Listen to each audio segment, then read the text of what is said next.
Chapter 3 1 week ago. Magnus Talvold stood on his stone balcony and looked over the noble's district. It was dusk and the air had cooled somewhat. He preferred it to the midday heat, where he seemed to sweat constantly. He took a long sip of red wine, pausing afterwards to contemplate the jewelled goblet he drank out of. It always reminded him of the new life he had built for himself. He now had all the wealth, power, and the respect any man could need. His eyes grew hard, and he put the goblet down. He would give it all up in a heartbeat to live the life he once had, a poorer man in a smaller house, with his family. It seemed a lifetime ago. He looked down from the balcony. He was on the highest floor of his tower, 3 stories up. He watched a patrol of 6 guards pass underneath, young men marching in step. To these mortals, it was indeed a lifetime ago. None of these guards were alive when Magnus's world collapsed. Even their fathers would have been too young to remember. 50 years ago, the constructs had invaded, destroying everything in their path. His whole world had disappeared under one monstrous footstep. It had happened so quickly. One day he was a respected tutor at the realm's most powerful school of magic, teaching alongside his wife. His daughter was a student there. The next day he had been run out of this town, forced to leave the bodies of his family behind and live in the wilderness, half-starved and wild. Folk he had called friends turned their backs on him. One even tried to kill him. The weavers had become hated. The destructive power of magic that had destroyed a kingdom had been blamed on them. Magnus took another long pull of his wine. There was some justification to the blame.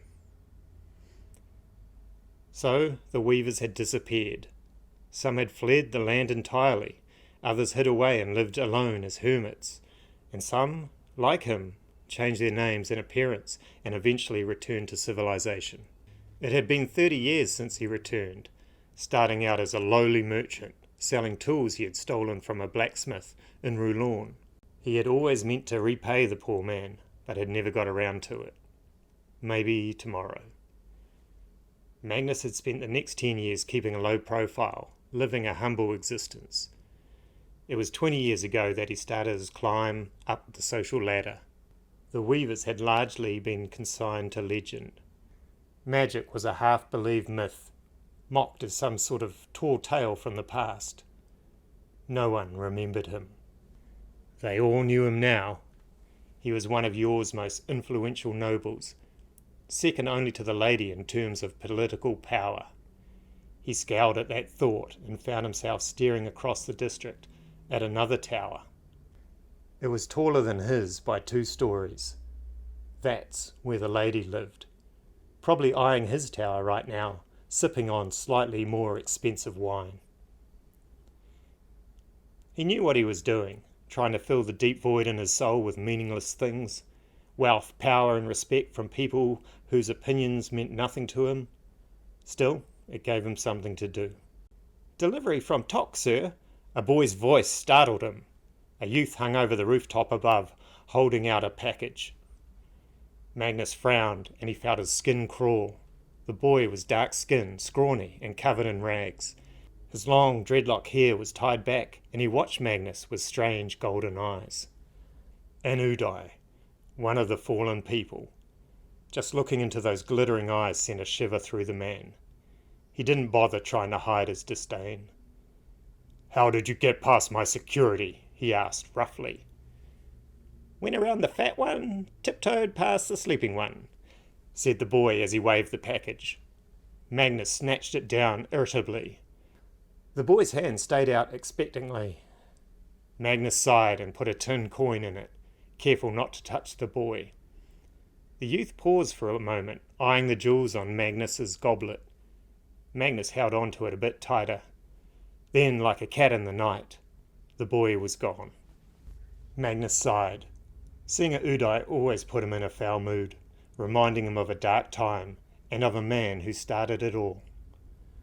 It also bothered him that his security had proven to be so poor.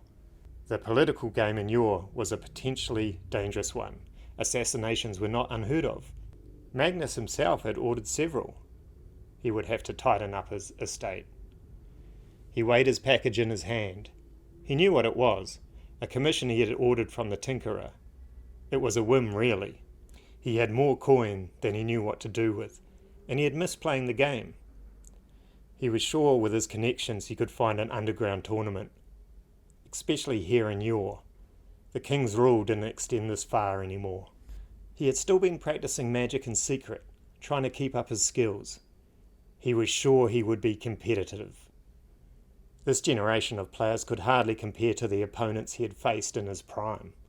Maybe he could make the Iron Circle, if that still even existed. It was a risk. Weaving was still banned, even in a town as lawless as Yor. Maybe even more so, as Yor had almost been destroyed by the stuff.